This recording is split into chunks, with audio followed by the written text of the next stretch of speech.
Okay, I have 9 o'clock. I'll call the February 26th Board of Commissioners meeting to order. Please join me in the pledge to the flag. I pledge allegiance to the flag of the United States of America and to the republic for which it stands, one nation, under God, indivisible, with liberty and justice for all. Okay, we'll start with agenda review. Are there any additions or corrections to the agenda? Mr. Chair, there are no changes today. I'll move the agenda. Second. Okay, all in favor say aye. Aye. Opposed? Agenda is approved. Okay, planning and zoning. Good morning. Good morning.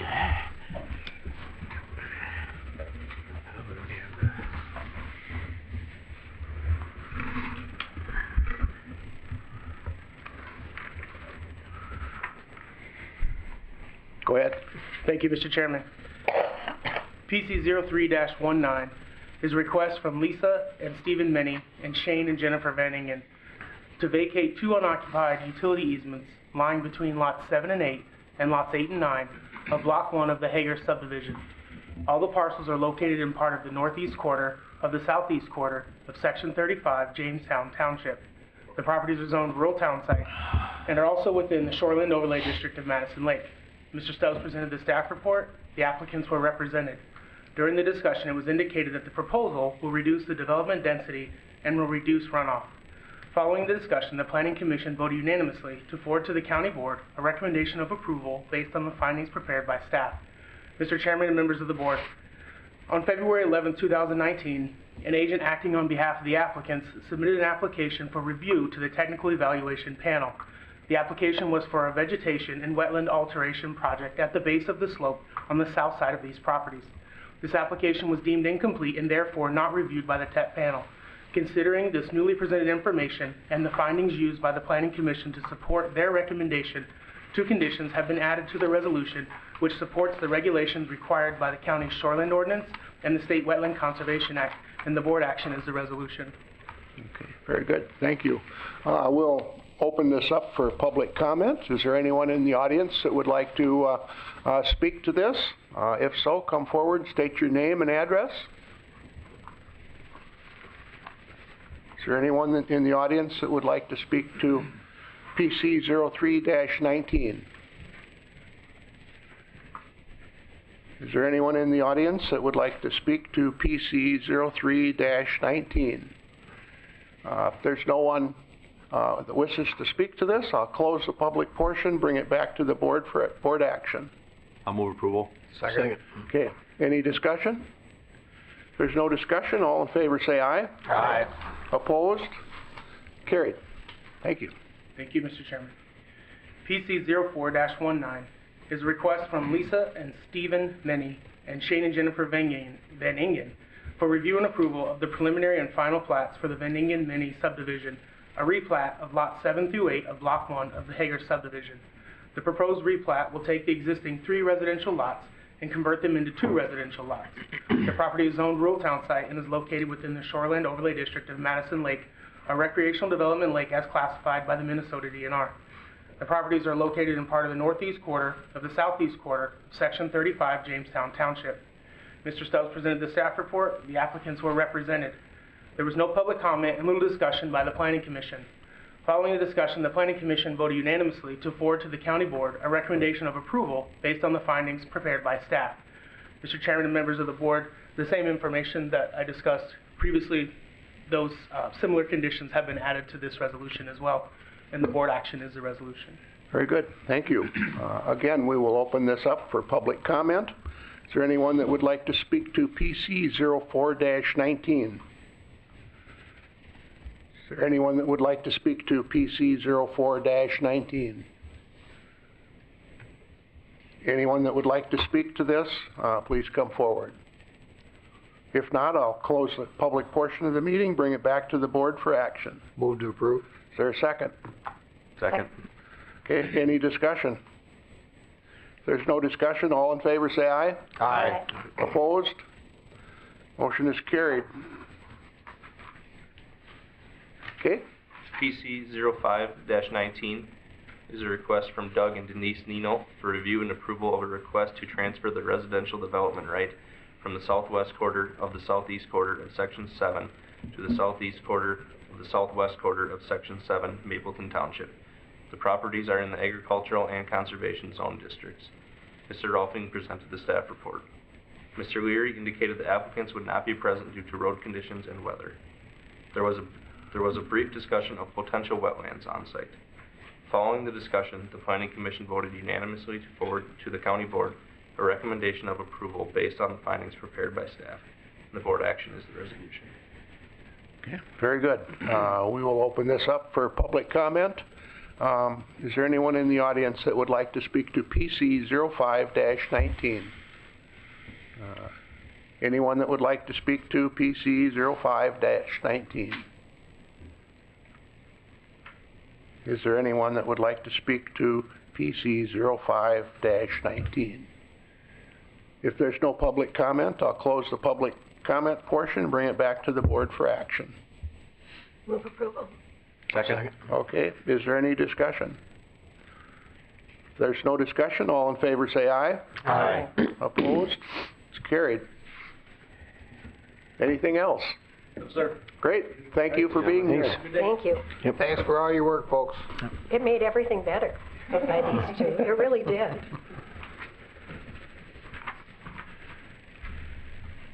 Okay, we'll move to our Human Services report.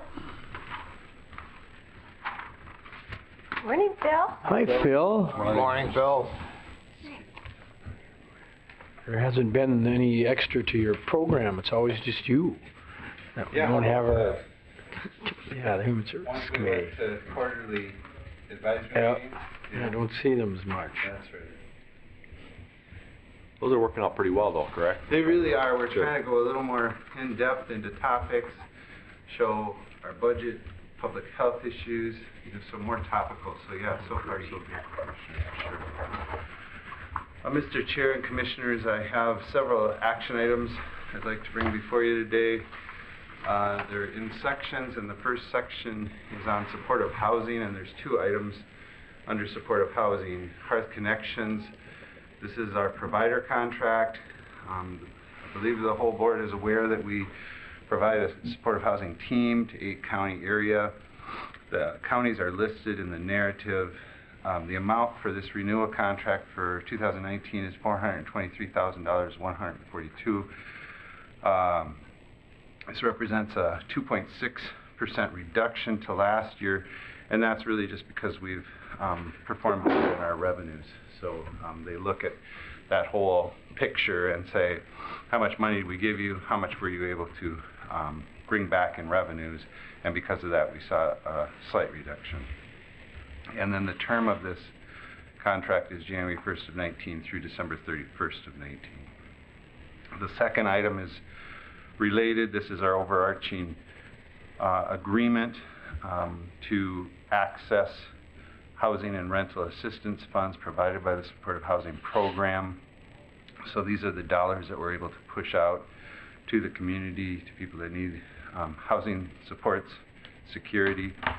There's no rate or dollar value in this agreement. It's an administrative agreement, but it is a renewal for 2 years, January 1st of 19 through December 31st of 2020.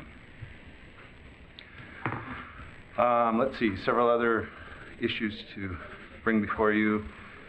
Mental health clinic, the hub, we have an alliance contract. This is our provider who gives us employer of record services. Really, these break down into two categories: highly compensated individuals, the advanced practice nurses who don't fit our pay scale, and then some part-time staff that we have with targeted needs. And so it's given us the flexibility, and it's really been a core component of our operations for our clinic to be able to offer this structure within our clinic. Alliance Healthcare is compensated for the cost of the gross wages plus 20%, and that includes payroll tax, workers' comp, unemployment, and then their administrative costs in that 20%. Term is January 1st of 19 through December 31st of 19. The Human Service Billing Team, we offer up our fee policy and procedure manual. And these are the procedures and rates within the Human Service Department that we bring by and review with you annually. Overall, the policy remains relatively unchanged to the previous year. Fee schedules were updated with the 2019 Federal Poverty Guidelines, and effective date will be March 1st. If I can draw your attention, what we have customarily done, because it is a large document, is just pulled out anything that was significant, well, really anything. So you'll see a lot of language that I won't review or bring to your attention even on the summary, but if you look down about quarter of the first slide, 5B, it says sliding fee will not be applied to spend downs, deductibles, or out-of-network providers. This is important language to us just so that people are clear, both from a consumer perspective as well as a third-party payer, the PMAPs, what we will and won't apply the sliding fee to, and some of that is statutory. If there are MA dollars, we have guidance on that. The other couple big ones that I'd like to bring to your attention, certainly can take any questions on any of this, but you'll see down towards the end of the first slide, I believe in your packet, it says social services, page 10. Daycare services removed. I believe that's a typo. A fee of $100 charge is to complete the background checks is no longer required, and the reason is the state took over background checks. So that you'll see this throughout, and I'm going to point this out again in another place, but I just wanted to make sure you understood what happened, and so that was a big change in this. Out-of-home placement, at the end of the page I have, I don't know how it looks on your report, but out-of-home placement, page 12, B5. Really, this paragraph talks about, if you look past what we removed and just look at what we replaced, if a child is placed on a police, health, or welfare hold or voluntary placement for foster care, no fee will be applied. That's been our usual and customary practice. The next paragraph is the added language that we felt we needed. If a child is placed on a hold to the following places: group home, residential treatment, Department of Corrections licensed facility, the fee can be charged according to fee policy according to the hold. So what we're really distinguishing is any local foster care intervention that's necessary, put on a 72-hour hold. That's been the way it is. When we bring them to facility, we found out that other counties usually charge day one. There is no kind of 3-day grace period, and because they're based at a facility, and sometimes the parents are the ones requesting that, then the fees apply. And so there was just no language about that. And so that's the change that we're looking at here, is facility-based changes. There won't be basically a 3-day grace period that the parents would be looked at. The next section there where it says parental contribution determination is required, that's based on income. So if they're below income, it's a moot point. Won't matter in any place because we use sliding fee. And then just the last one on this page is the next one, rates. Page 15 is the title of it, and again you see reductions. It doesn't show the reduction, but these were previously all $100, newly licensed, 1-year renewal, 2-year renewal, and they're reduced to $50 again because we're not charging for the background study, and the state has taken that over.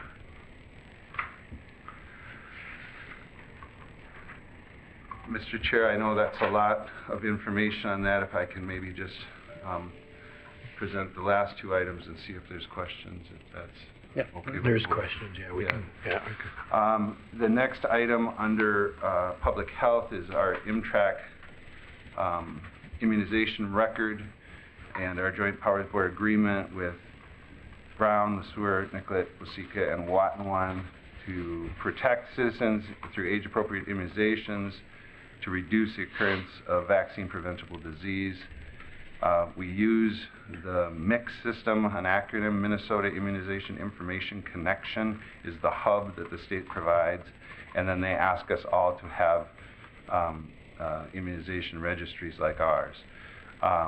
We're asking to amend the agreement to allow it to be in place unless and until a county exercises its right to withdraw. So we have not changed that ability for a county to no longer participate in the Joint Powers Board agreement or the registry, but what we're asking is that we just have an ongoing automatic renewal, and this would reduce the amount of approvals and bringing it before the board year after year. So the representatives on the Joint Powers Board, certainly we're in agreement of this, but we do need Blue Earth County as fiscal host to also agree to that action. And then finally, just an appointment, Commissioner District 4, to appoint Elizabeth Quinby to the Mental Health Task Force. And those are my action items for today, Mr. Chair and Commissioners. Okay. Very good. Thank you, Phil. Do I have a motion to approve the action items? So moved. Second. Okay, a motion and a second. Is there any discussion? Any questions for Phil?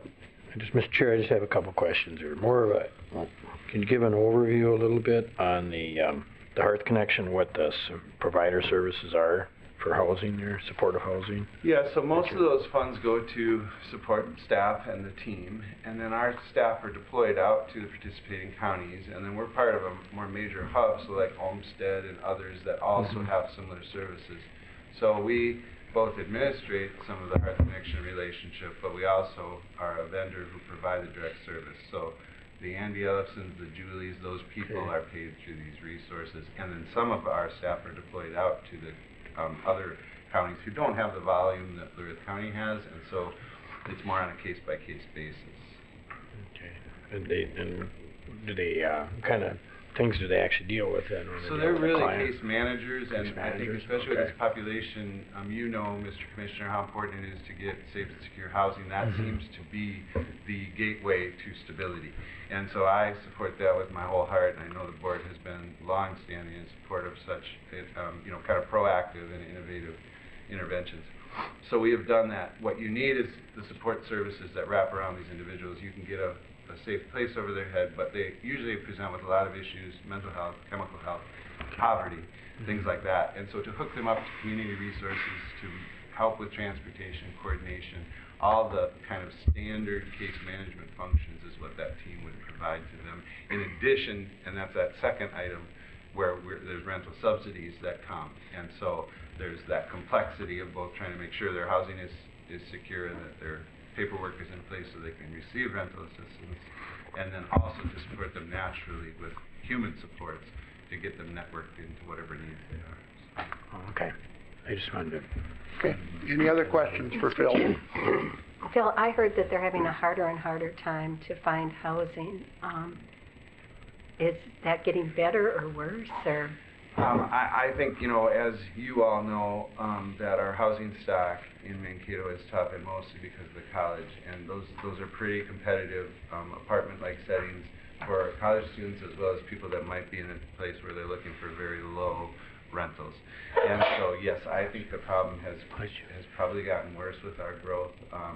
And I think you see things, I know the Gateway Project you emailed me about, and I do want to get back to you on that, but I think we're highly supportive of both scattered site landlord relationships, which, again, to the Commissioner's question, is a lot of what our staff do is try to build those bridges and say, hey, this person has a record, but here's what we do and here's what we try to support.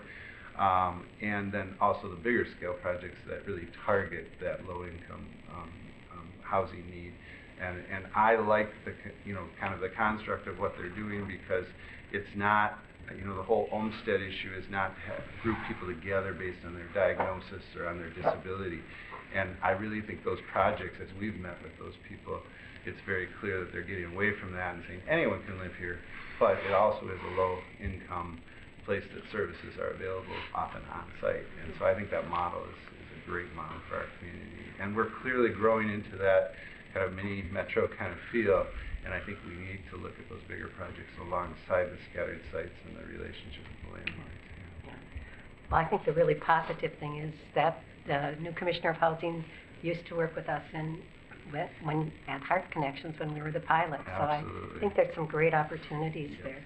I agree, and I know a lot of you have been gotten your hands dirty in this need for our community, and I always feel like Mankato and Blue Earth County, we're small enough that we can really get stuff done. And so I think we can offer that to, sometimes you go to a Hennepin County and there's a lot of layers to get a project done, whereas for us, you guys have just been supportive about doing the right thing in a timely way. And I'm very proud to be associated with that kind of a dynamic, so yes.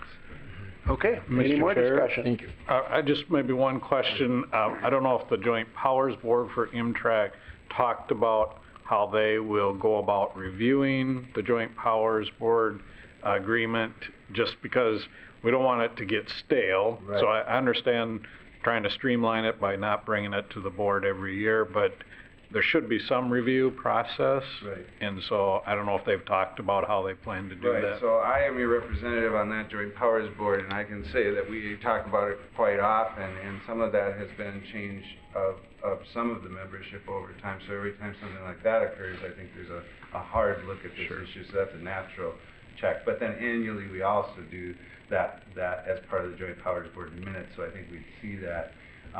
Certainly the representatives of each of those counties too should probably take on that responsibility to make sure to tell our board if there's any kind of controversial issues or a crossroad appearing in the future, that I would then in fact tell you that and say, hey, there is something going on in this Joint Powers Board that we need our board support for directly because it's been delegated out. Yeah, I know MCIT has just had some thoughts in terms of keeping those joint powers agreements up to date, so to Right. speak. And so we just want to be mindful of watching for anything from a liability standpoint that might change. Absolutely, and the liabilities are obviously complex and important. I will report one thing back to you that is just true and candid, is that because it's multi-county, when a change comes, we usually have the practice of sending it back through the county attorney, and our county attorney has done very well to turn things around, but that's not the case always. And so sometimes there's great gaps in time, and it really is hard to leverage that. And so that balance between how do you administrate in good practice of transparency, as well as the waylays that sometimes happen when you put something through the grinder. And that's, I'm just being very candid about that because it's been an issue, it really has. So, Good. Any other questions? If not, I have a motion and a second. All in favor say aye. Aye. Opposed? Very good. Okay, and you have some informational and discussion items for us, Phil? thank you, Mr. Chair, I sure do. A couple of informational issues to just share with you. The first one about our Human Services Billing Unit. This has been established since 2015, so fairly recently. We have part of a supervisor dedicated to this purpose, one coordinator and 2 senior account clerks. They oversee the billing, so the revenue side of trying to collect from our services for over 15 program areas. The 2 biggest are highlighted here in this slide, what I'm going to talk about today, but you'll see a lot of the other systems listed here in the narrative. And then targeted case management will be a focus area, and the mental health center itself. Those both represent the largest number of claims that are generated in our department. The second paragraph there, it says there's 3 types of targeted case management, TCM, mental health, vulnerable adult, and child welfare. And in those 3 funding streams, 7 of our units access those funds. So Wow. it's a big part of our revenues. In a very simplistic way, I would describe TCM as the major provider of revenue for our social service work. So our social workers in every discipline, the VA vulnerable adult piece is what the housing group accesses for reimbursement as well, and then child welfare obviously in CFS and in children's mental health, along with mental health TCM. So they all have different ways to access these funding streams. You'll see in the graphic that we set a budget based on history and any kind of changes that we see coming proactively as we set our budget. And we were able to outperform our budget indicators each quarter of this last year. In 2018, we had $2.3 million receipted for the TCM, and that was over $370,000 beyond our budget targets. Just to give you some idea, it's an average of 680 TCM claims that are processed each month by these staff. So they're very busy, and it's a very complex, almost a different language kind of reality for them. And so that was part of our strategic decision to split them off from our little accounting unit and say, you need to get really good at this work. And they have shown that they can do that.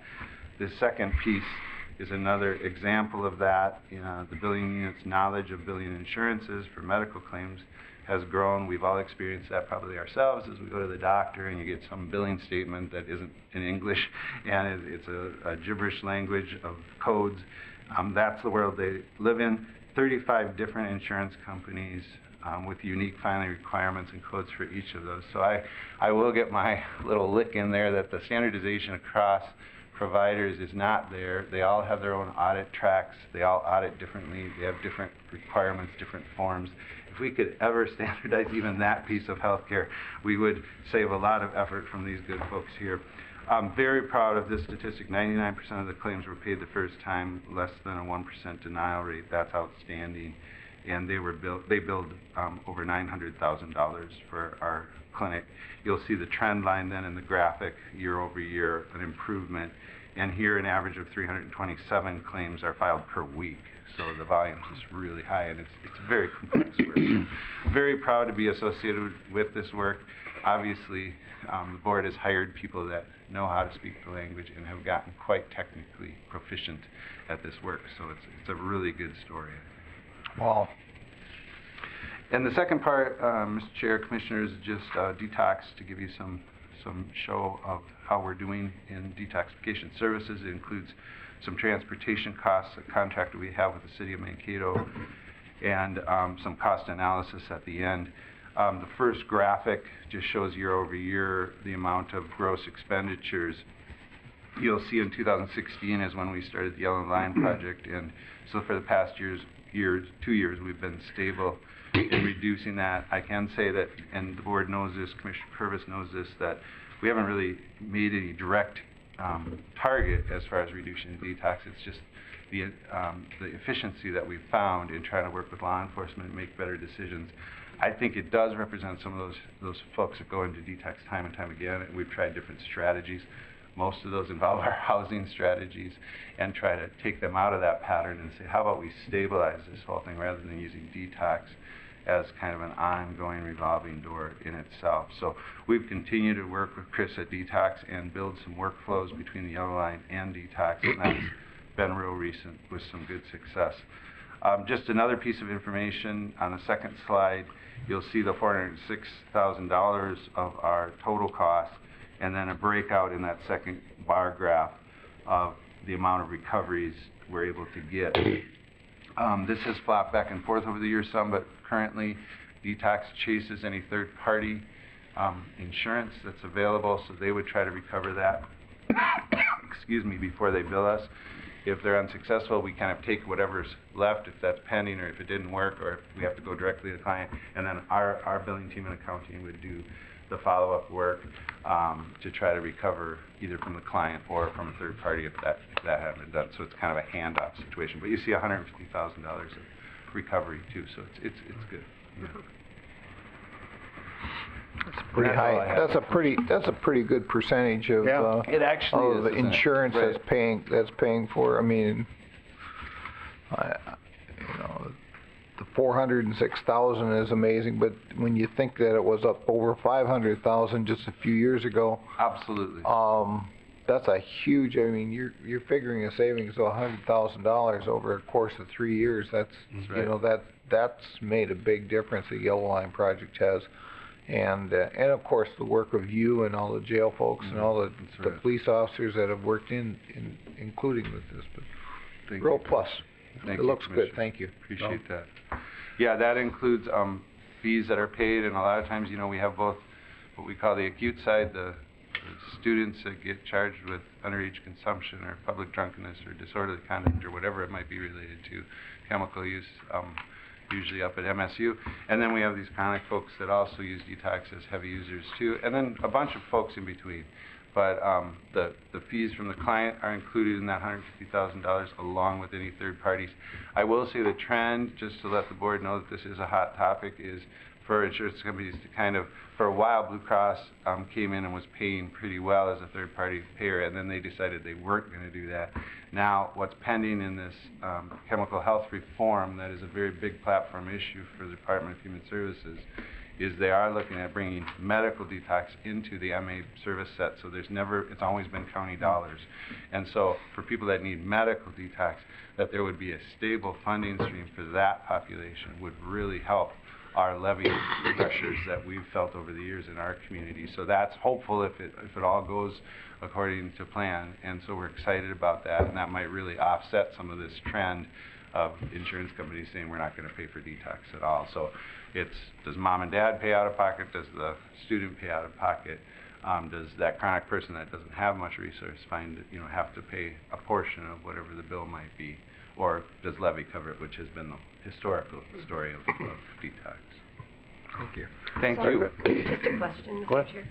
So would it come out of state dollars, or would the insurance companies be forced to pay? Right, so if they're successful, MA would cover it, and MA is really made up of both federal Okay. dollars and state dollars mixed. So yeah, it would be MA dollars, Okay. Commissioner, you bet. So, any other questions for Phil? Well, thank you, Phil. Thank you. Good report. Good to see you all. That's a good report. Thank you very much.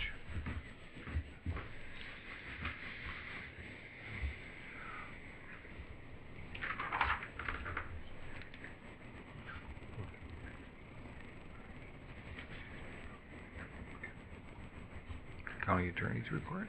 He's busy. Before he starts. Mr. Chair, before Phil leaves, Sure. I was at the opioid group at AMC, and Hennepin County came up to me and told me how helpful Phil has been working with them. So I just wanted everybody to hear that. It was a real compliment. They said that you're really making a difference. Appreciate that, Commissioner. Thank you. I would like to come out and say the same. I mean, I consistently hear how good you have been doing, and how Blue Earth County is really the shining example with the Yellow Line project.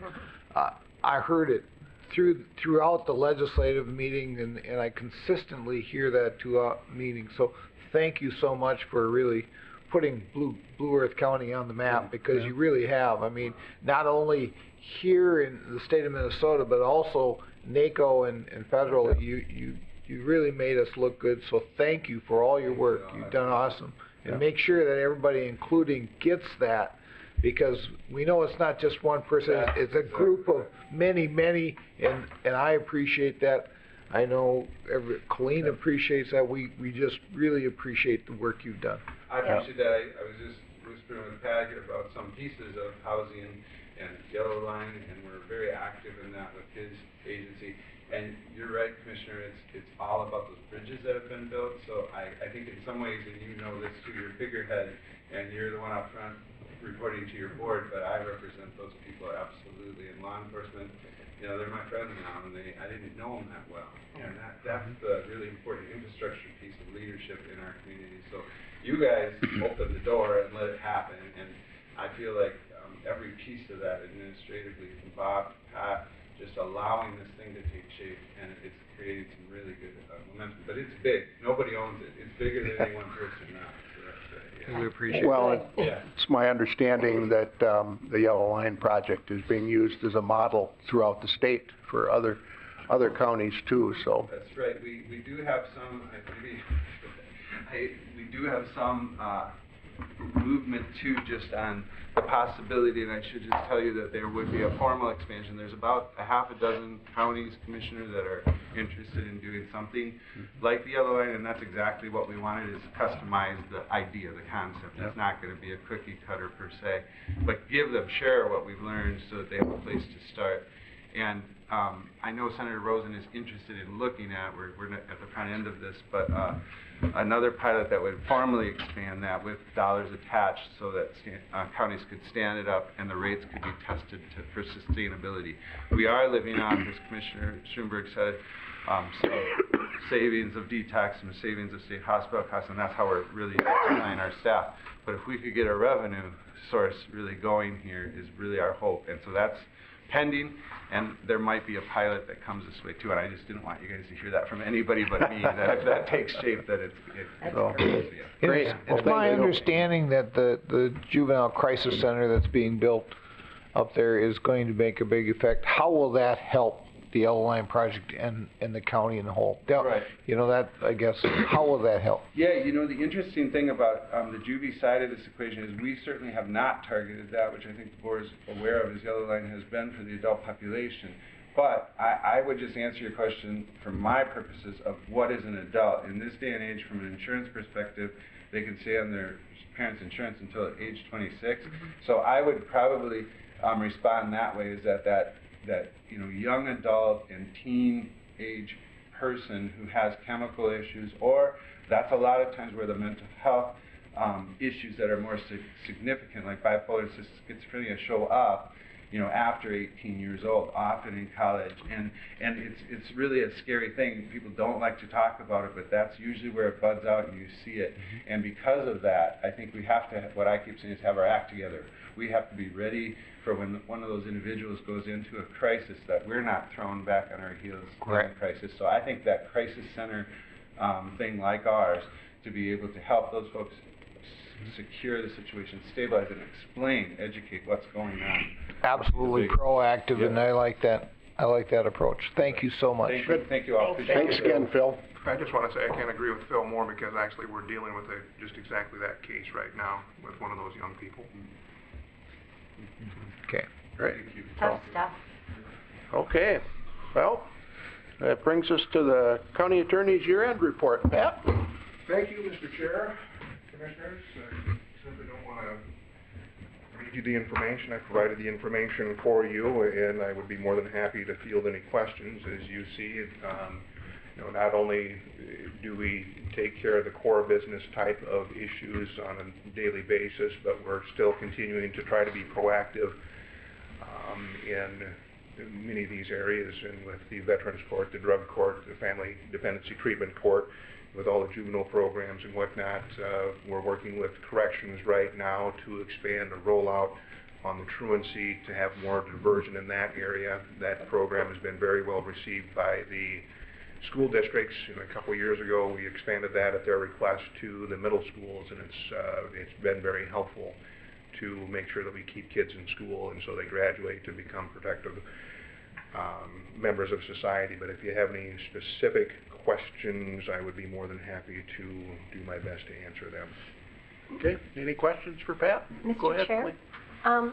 Pat, I know, and I'm really glad you're working with the school district. I think that's really important. I was meeting with some people the other day, and they were saying multiple languages are a challenge sometimes, and when there's a child who's not going to school, sometimes it's not relayed in the language that the parent speaks. How do you deal with that?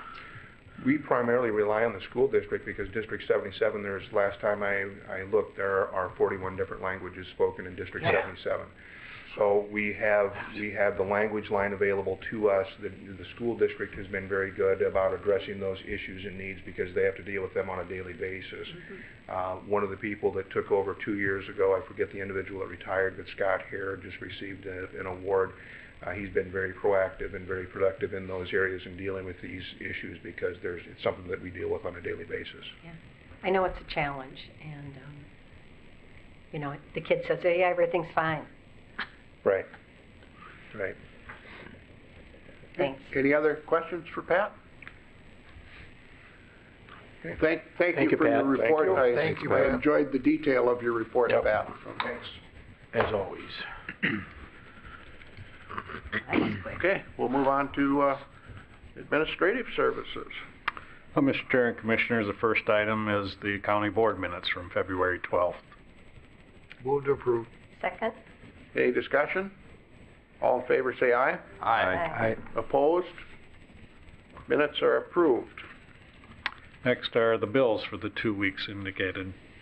I'll move the bills. Second. Is there any discussion? There's no discussion. All in favor, say aye. Aye. Opposed? Bills are approved. Human Resources. Well, Mr. Chair and Commissioners, item number 6 in your packet is the Human Resources Department agenda. We do have 2 action items for you today. First being the authorization for the county board chair and the county administrator to sign an agreement with the Law Enforcement Labor Services, Local 440, which is our dispatch unit. This is an agreement for the 3 years, starting with 2019, 20, and 21. The agreement basically has the same elements that have been approved with other bargaining groups here in the county. We're at a 2% increase for 2019, 2% for 2020, and then a 2.5% increase for 2021. Other changes to the agreement have similar language around the health insurance and the health care savings account, language that we have in other agreements. Kind of the one piece that's a little bit different here is a shift differential change, using the same dollar amount we have with other agreements, but we expanded the hours a little bit to correspond with some other bargaining groups that have a 12-hour shift differential. This group used to have a 8-hour shift differential, so we just increased it to 12 hours to be more consistent with the other groups. Otherwise, the language changes and other elements are, again, consistent with agreements that we already had in place, and so we're recommending approval of that. Good. I'll move approval. Second. Any discussion? If there's no discussion, all in favor say aye. Aye. Opposed? Carried. Good work. Thank you. Mhm. The second item is a request to authorize recruitment for an assistant county attorney. This would be a new position in discussion with Pat about the need. There is a continuing need in the civil area to support county departments and respond to needs in that area of the county attorney's office, and so we're bringing that forward for board consideration today. I'll move approval. Second. it. Okay. We have a motion and a second. Is there any discussion? I think, when we look at this, we look at the growth that's happening in Mankato and Blue Earth County. Growth is great, except that we also have issues that happen, and we have to grow our county attorney's office the same as the county is growing. So I think it's only a positive thing to go ahead and get one more county attorney involved. Very good. Any other comments? If not, all in favor say aye. Aye. Opposed? Carried. Thank you. Okay. Under informational items then, we filled a 911 dispatcher position, also filled a social worker, a children's mental health case manager, added an additional person to the license center to replace someone who moved over to human services, and then also filled a position in our supportive housing unit within the human services department. Item E is a resignation of a dispatcher, and so we've initiated recruitment to fill that position. We also had a resignation of a custody officer, and so initiated recruitment to fill that position, and also a resignation of a maintenance engineer serving our government center building, and so we're initiating recruitment to fill that position. Be happy to answer any questions the board has, if any exist. Any questions for Bob? Okay, thank you for that report. Mr. Chair and Commissioners, item number 7 in your packet is an amendment to our procurement policy. The 2018 legislature did make some changes to the Uniform Municipal Contracting Law by increasing the threshold by which bids are needed to be pursued by public entities, and so our current procurement policy obviously follows that state law, and so that adjustment was made earlier, but what that did is create kind of a gap in authority between what had previously been granted to the county administrator for contract approval when budget dollars had been allocated from $100,000 to $175,000. We had that gap where we would have to still bring those contract issues to the county board, and so we're bringing forward a recommendation today for the board's consideration to adjust that procurement policy to grant the county administrator contract signing authority up to $175,000 when the dollars have been budgeted for that purpose. So moved. Second. Okay, motion and a second. Any discussion? We talked about this at length at one of the work sessions and had a good discussion about it, and I'm comfortable with the change. Yep, I am too. Well, I think what everybody needs to know, we still are going to have our eyes on on what's being, purchased anyway. Bob's gonna tell us. Bob's gonna tell, well, and it's gonna come out in bills and Yeah. it's gonna come Yeah. out. And it's not like we're not gonna see what's going on and we don't have a say in what's going on because Bob's certainly not gonna come out and do something without letting us know. Well, and with the building project, I think it's even more important. Yeah. Well, and I'll tell you, my practice has been when we have new items, new contracts that maybe the board hasn't seen in the past, even when they're a lower dollar amount, we typically will bring them to the board just because we think it's important for that transparency piece to be there. But when it's more routine renewal types of items, you guys have seen tandem trucks come before you a million times. Do you need to see those when they're already budgeted in the capital? And we've talked about it at that point. I must say the policy and procedures manual was so interesting. So glad you read it. I did. Cover to cover. I threatened not to, but I did. Well, good. Yeah, with that, all in favor say aye. Aye. Opposed? Carried. Thank you. Item number 8 in your packet then is annual weed and brush control program for open ditches. The ditch staff have kind of worked on some additional processes to help maintain our public drainage ditches, and so we're intending to implement a mowing program on top of the spraying program that has been in place, and so we're recommending support for maintenance program for weed and brush control, and the expenditures are estimated to be $43,054.89 for a number of ditches kind of in the southwest corner of the county. We have a plan to hit all of the ditches over a period of time, but I want to start kind of in that southwest corner and continue this program over the coming years. I'll move approval. Is there a second? Second. Any discussion? If none, all in favor say aye. Aye. Opposed? It's carried. Mr. Chair and Commissioners, item number 9 in your packet is setting a Judicial Ditch 14 public hearing. There is one change to the resolution that was included in your packet that I'd like to draw your attention to. It's item number 3 under the findings. We had a typo on the date there. It should be on May 29th of 2018.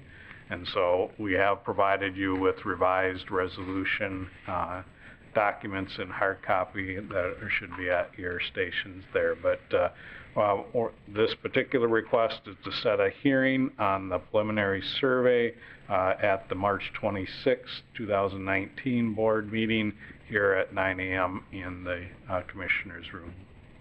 Okay. So moved. Second. Motion and second. Any discussion? If none, all in favor say aye. Aye. Opposed? Carried. Donations. Thank you, Mr. Chair. Item number 10 is the donations for the fourth quarter of 2018. The in-cash donations, again, are primarily in the library area, and you'll see those listed there. Certainly appreciate the Friends of the Library System as they continue to support our summer reading program. We did see some additional dollars given to the county attorney's office as well from the American Legion to support the Veterans Court, and then also to our Veterans Department as well, some contribution towards the van. We also had in-kind donations that are listed there, and so you'll see we appreciate all the help that we receive from individuals in terms of time and efforts given to our system. So we would ask the board to accept these donations. Okay. Do I have a motion to accept? So moved. Okay. Is there a second? Second. Okay. Any I have a discussion? question. What's circulation TVR? That is the book collection, and TVR I think is TDS's designation for, I believe it's the Mankato site. Yeah, Okay. It's one of our libraries, you know. I just wasn't sure. Yeah. I think, you know, we're really fortunate to have people donate like this. Yeah. That's great. Good. Any other discussion? If not, all in favor, say aye. Aye. Opposed? Okay, we accept the donations. Okay. Brings us to commissioners' reports on committees. Do I have any volunteers to start? I can start, Mr. Chair. My report's relatively short because of the weather.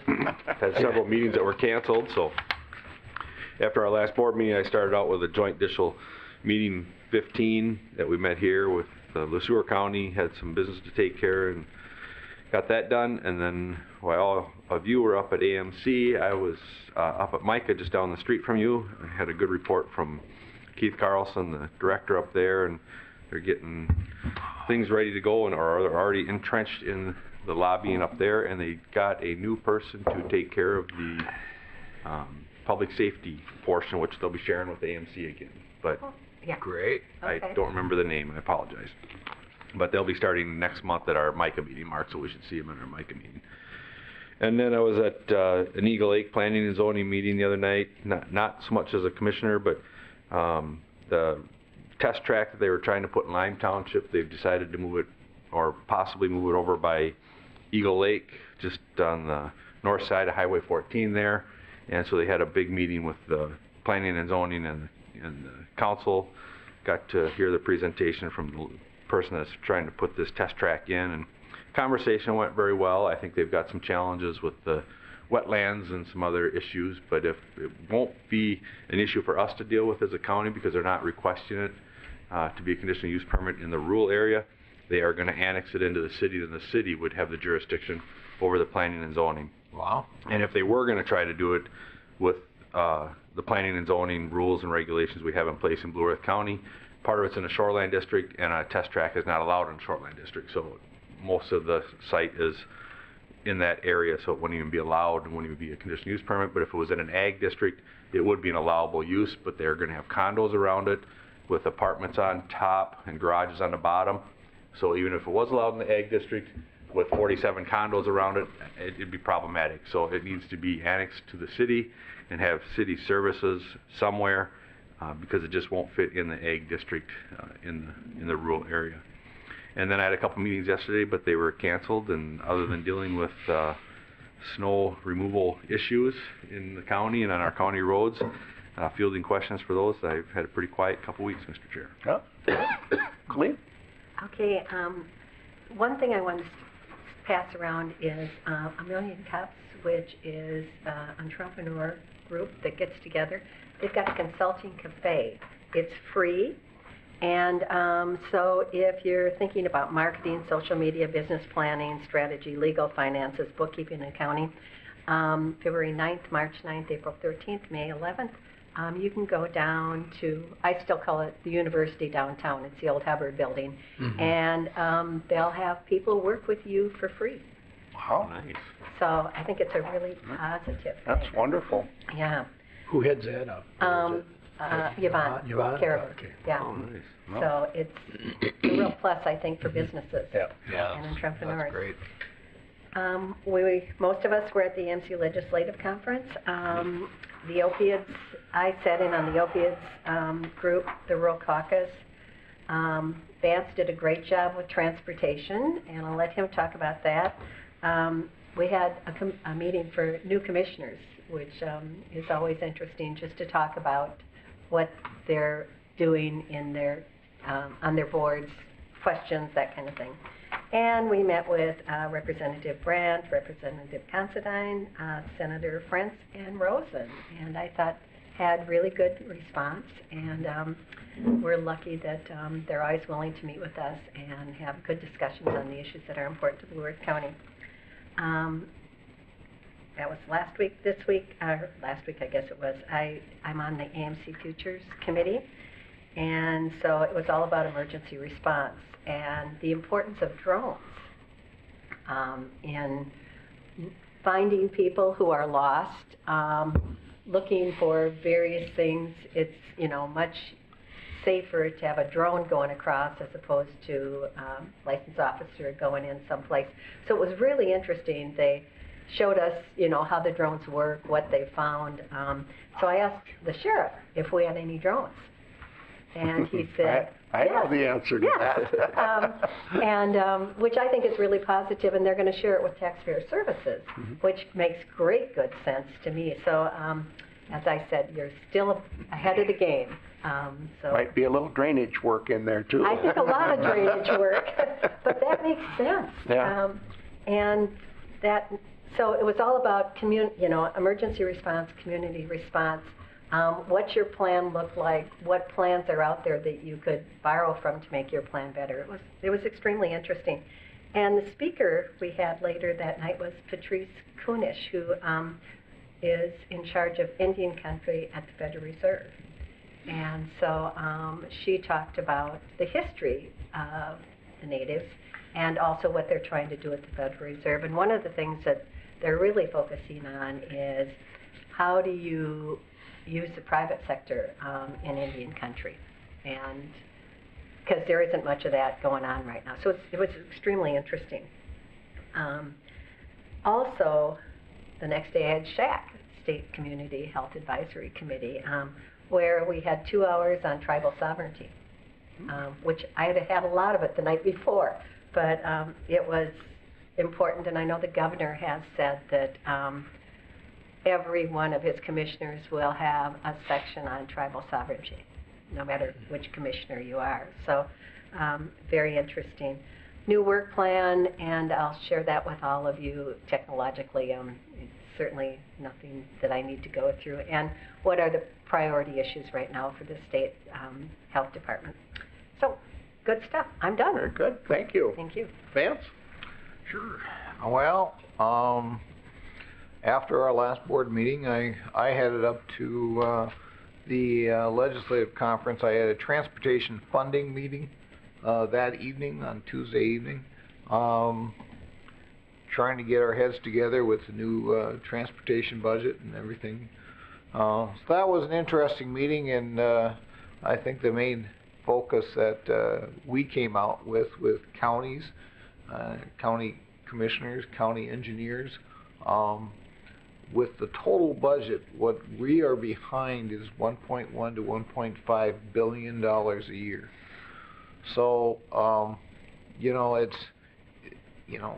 they're always talking about the $600 million a year that we're behind. Well, that only covers MnDOT. That doesn't cover the county's roads, the city's roads, and the township's roads that are deteriorating around the state of Minnesota. So, we're going to have to, we're looking at really bringing out a budget that will really handle the funding, and we're not telling them how to fund it. We don't want to get involved with the political aspects of how to fund it. What we want to do is tell them the need and how serious it is. AMC Ledge Conference, we had, I went to the Educational Outreach Breakfast, which was the Futures group, and that was a good breakfast. And then we had our general session with Governor Walz, who spoke to all of us. And then we had our day at the Capitol, and Colleen already brought up all the stuff, all the people we saw there. 14th, I headed the Transportation Infrastructure Policy Committee. In that committee, we had the new MnDOT Commissioner, Margaret Anderson Kelleher, who of course is from the Mankato area. And then we had House Transportation Committee Chair Frank Hornstein talk to us also. So we had some pretty important people that are right involved. Legislative Hornstein also blessed us with his imitations of the future governor and the former governor, and he does a pretty good job. Yeah. If anybody's ever watched him, he can do the imitations, and if it wasn't for the face, you'd almost believe that person would be right there. If you ever see him in a thing, and he says he doesn't like to do it, but I swear he loves to do it. He did a Jesse Ventura too, so that was pretty awesome. Practice on that. Yeah. February 15th, I had a Region 9 Transportation Advisory Committee. This was interesting because I had a doctor's appointment in the morning, so I showed up late for the committee, and I apologize. We went through different roads that were viewed and scored, and I think Nicollet County 12 was the highest scored everybody's heard. If anybody's talked to a Nicollet County commissioner, they know how serious Nicollet County 12 is. It's been underwater. Yeah. I've been hearing that for the last couple of years. So that was high scored. Well, we were into the meeting, or I was into the meeting about 15 minutes, and then I was informed that I was elected chair. So when you don't show up for a meeting, show up late, you're going to the old. I just started laughing when they told me, but I have one more chairmanship portion, and you know. You'll do a good job. You know, there you go. February 18th, I had a NACO Central Region call-in and a NACO Justice and Public Safety call-in. On February 20th. I had a Highway 169 Corridor Coalition legislative event at the State House at the Capitol. And we had 11 House representatives, 3 Senate representatives, 3 staff members from 3 different U.S. Congress offices, and 2 organizational reps. We had from the MnDOT Intercity Busing, and we had the Minnesota Farm Bureau. Kevin Papp showed up. So we had a pretty good showing for the two hours that we were up there, and showing the importance of Highway 169 and what's needed to keep it up and keep our major corridor between Mankato and the metropolitan area open. February 21st, me and Mark showed up for the Greater Mankato Diversity Board annual luncheon. And then later on that afternoon, I had a library board where we voted in Gene McGraw as chair, and we had a new member from Lake Crystal who was Joel Van Loon from Lake Crystal, and he's a pastor over there. Oh. But he uses the library a lot. So, that's good. Yeah. And then, of course, our new director, Kelly McBride, handled the group very well. She, you know, that was her first library board meeting, and she's doing very well. I'm really excited to see what she's going to be doing with the library. Let's see. Yesterday I had a Transportation Alliance board meeting, and then this morning I had an Airport Commission meeting, and one of the interesting parts that they brought up is Sun Country is working with our airport to provide a line to MSP where people could get a ticket from Mankato and go anywhere that Sun Country goes on. They would start in Mankato, check in their luggage, and then take a bus from Mankato to Sun Country up in MSP. Oh, wow. And they would actually have to go through TSA up in but their luggage is already checked in. And there's people that are really interested. And you can actually, it's called landline.com. And they're looking, I'm not sure when they're going to start the service, but they're going to start the service between Mankato and Duluth is also, they're talking about Duluth, where they can grab it and then just take a bus ride down to, and the bus trip is pretty good rate. So you're not paying much for that bus ride, and it would be great. They talked that of course you could park at our airport here for free. Yeah. So if you took, we all know that all of us that have parked up at MSP know, you know, the $25 a day that they charge for parking really adds up. So that would be that could be quite a savings if you're gone for quite a while. How many trips a day are they going to do? 5. Oh wow. 5 trips a day, going and coming back. Wow. So isn't that about what Land Air does too? I would Five, imagine. six? Yeah, So Land Air I'm does sure that, there'll be a yep. competition Yeah. between them and Land Air, Yeah. but of course, this is through Sun Country. But they said that you could actually use this landline to go up to, number 2 up there and then just take the rail to go to number 1 if you want to take Delta or something like that. But, more information on that will be coming. It's not going yet, but it's pretty interesting. Yeah. Pretty interesting. You can imagine, the director out there was saying that the airport was actually closed for a few days. He couldn't get to, the first time he says, I could not get to the airport because of the roads. Wow. You know, and County Road 12 going out there this morning, there was still 1 lane in a couple areas. And, you know, so the county is doing an amazing job getting our roads cleaned up, but there's a lot of roads out there, and some you gotta get that blower out to blow them out. You can't plow them out, you gotta blow them out, and that takes time.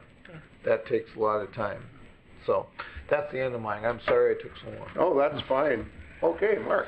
Okay, after our 12th board meeting, had the joint ditch hearing with LeSueur County on JD 15. And then, of course, the rest of it, we all headed up, or most of us headed up, and some of you were already up, but then we had our AMC legislative conference, and I did think that went well, and I would just really highlight, to me, it was really the visits with the legislators. We caught all of them. Was that great? Both sides, and it was, yeah, I think, and we had spent a good time with them, so the whole thing was worthwhile, and kind of be the ones to highlight it, that we got to hear the governor, one of his first speeches to any group, so, and of course, as always, I don't know if it's the teacher that comes out of him, but yeah, he does a good job speaking, so, good job. Then we have February 21st, just with, well, yeah, yes, I had several cancellations, so. Everybody did. It's great weather we're having. Yeah. But then we did catch with Advance, the diversity, their annual meeting, and their lunch, and that was well attended. And then I had the Blue Earth County here, we had our SHIP with Christine Fredericks, we had our SHIP program, State Health Improvement Program, and the Community Leadership Team. That was interesting. We had a presentation on statewide bicycling, the initiatives on that. Oh, really?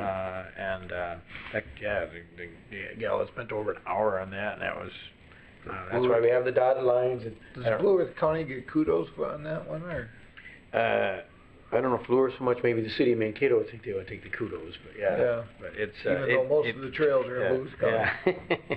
The trails, but they're looking at also the pedestrian in the city too, where you got sidewalks and so on, and you got streets with the dotted lines and all that. Yeah. No, it was mainly a statewide initiative, so it wasn't really pertaining to one place.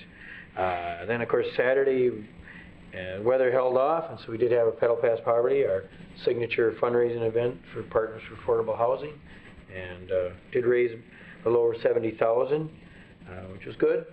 Some years are better, some, so that, but that is our signature event, and we strive to raise as much as possible. I want to thank everybody here that contributed, because that, and my team did pretty good, so. Congratulations. We rolled in some more money than we normal, and let's see, that pretty well says it, because to date, Mr. Chair. Okay. Thank you. Thank you. Most of the stuff I attended has already been mentioned. Joint meeting with LeSueur County on JD 15, and of course the AMC conference. And I too had a lot of meetings canceled. So, okay, I think that brings us to the end. Does anyone want to make a motion to recess? Before we end our recess, I think everybody was really excited to hear Governor Walz talk about the $30.5 million for county program aid, equal to what the cities are getting. So, I mean, I think that's a real plus. So, just wanted to talk about that again. Good. Thank you. I move we recess. Okay, is there a second? All in favor say aye. Aye. Thank you, everyone. Thank you.